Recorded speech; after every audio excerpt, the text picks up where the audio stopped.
Nassau Coliseum is crowded with Donald Trump supporters for his first rally on Long Island since 2017. You're watching Newsday TV. Thanks for joining us. I'm Ken Bufa. Now, thousands of supporters showed up to Donald Trump's Nassau Coliseum rally. The night started with a live painting of an American flag, later revealing an image of Trump underneath it. Local Republicans also made speeches. He understands the importance of coming to Nassau County.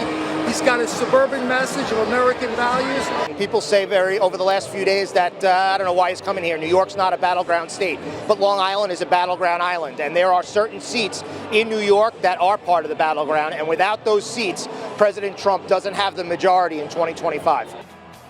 Suffolk County Executive Ed Romaine also took to the stage. You know, I was coming to this rally. I said, what is this all about? And I saw a sign as I walked in, and it said, broken borders, broken economy, broken world. That's what this rally is about. Now, supporters were outside of the Coliseum since early in the morning. Nassau Police, the NYPD, and Secret Service were among the stepped-up patrols on site. One person was detained. Nassau Police say the individual claimed to be a canine expert and had a dog with him.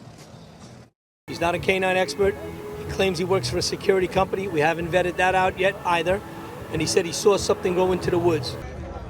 Now, law enforcement searched the area. Nothing was there. This is Trump's first rally since the second assassination attempt against him that happened on Sunday. And supporters were met with some counter-protests across from the Coliseum in a, quote, First Amendment zone organized by local Democrats.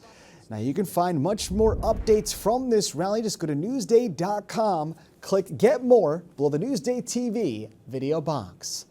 And a Huntington man accused of stuffing a woman's dead body into a suitcase has been arraigned. There's a concealment of a human corpse involved here. It seems that my client was cooperating with the police investigation. Certainly bail was appropriate. Now, Ronald Schroeder pleaded not guilty to concealing a human corpse and drug charges. Investigators found bungee cords and other materials inside the 41-year-old's apartment that matched restraints used to bind the victim's body. The body of 31-year-old Sakia Jones was found inside of a suitcase dumped in a wooded area earlier this month. Schroeder's bail was set at $500,000 cash or $1 million bond. And there's a wrongful death lawsuit against a St. James man accused of killing his ex-wife and her boyfriend. The lawsuit comes from one of the victim's brothers. Kenneth Pullman and Kelly Coppola were shot to death in their home last month. The suit says the accused killer, Daniel Coppola, robbed Pullman's family of financial support, guidance, and companionship. Coppola pleaded not guilty to murder charges earlier this month. The Federal Reserve has cut interest rates for the first time in 4 years by half a point. Joining me now is Newsday business reporter Jonathan LaMantia. And John, what does this mean for Long Islanders? So for Long Island consumers and businesses, they're going to be able to borrow money more cheaply. So for consumers, that could mean credit cards, auto loans, potentially down the road mortgages, and then businesses, if they're in kind of debt-heavy businesses like real estate or other forms of development, this could help get them to stimulate the economy through investment. Now, the Fed is also thinking about making another half-point rate cut by the end of the year. So what happens next? So this, it isn't just about today and what the Fed's doing today.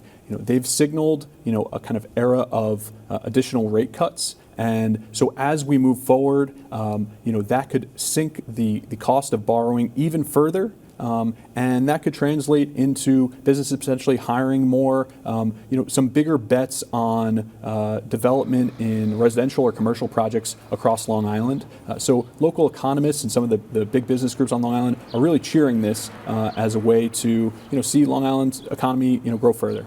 All right, thank you so much, Jonathan LaMantia, Newsday business reporter. Now, you can read more about this story and other local business news. Just go to Newsday.com, click Get More below the Newsday TV video box.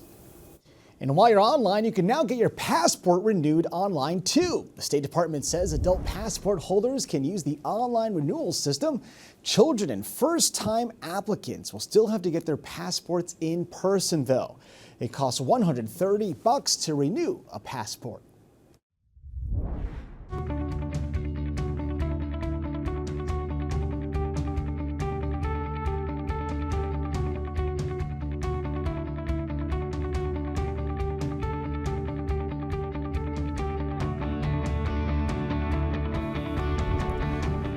Some of the biggest names in music are headed our way. David Criblet has a fall concert preview. The sun may be setting on the summer concert season, but the big shows are not slowing down on the island this fall. I'm David Criblet for NewsdayTV with 4 shows to watch out for. First up, Jelly Roll. You ain't nothing but a liar. Yeah, I walk right out the fire. The Country Stars Beautifully Broken Tour stops at UBS Arena at Belmont Park in Elmont on September 28th. A day later, Post Malone hits the beach. Baby, you blame me, and baby, I blame you. Oh, that ain't the truth. The Texas rapper turned country artist will make his Jones Beach Theater debut when his F1 Trillion Tour arrives September 29th. His new album of the same name has him singing with country stars Dolly Parton, Brad Paisley, Blake Shelton, and Luke Combs. Next up, a collaborative concert to benefit veterans. Your attention, please.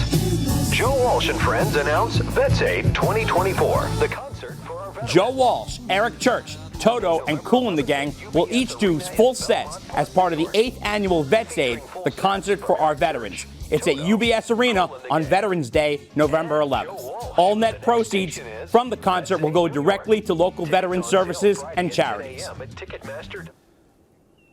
And finally, Long Island's Christmas Queen is coming home for the holidays.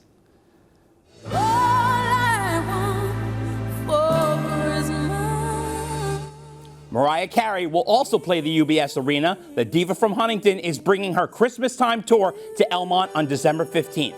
This marks her first Long Island concert since 2006. Also watch out for Nicki Minaj and the Beach Boys on the island this fall. I'm David Criblet for NewsdayTV. Now to read more about these shows and more, go to Newsday.com, click Get More below the NewsdayTV video box. Now let's take a look at your cloudy Long Island weather. It was cloudy today, but it was just right when it came to the temperatures. So tonight we do have some showers coming in with temps in the low 60s. And tomorrow, those partly cloudy skies, but temps near the 80s. You can see those clouds pretty much with us all day. As for the 7-day forecast, yes, there is rain on the way. It looks like it's going to be on just Friday for now. Saturday and Sunday, let's keep our fingers crossed that they stay dry.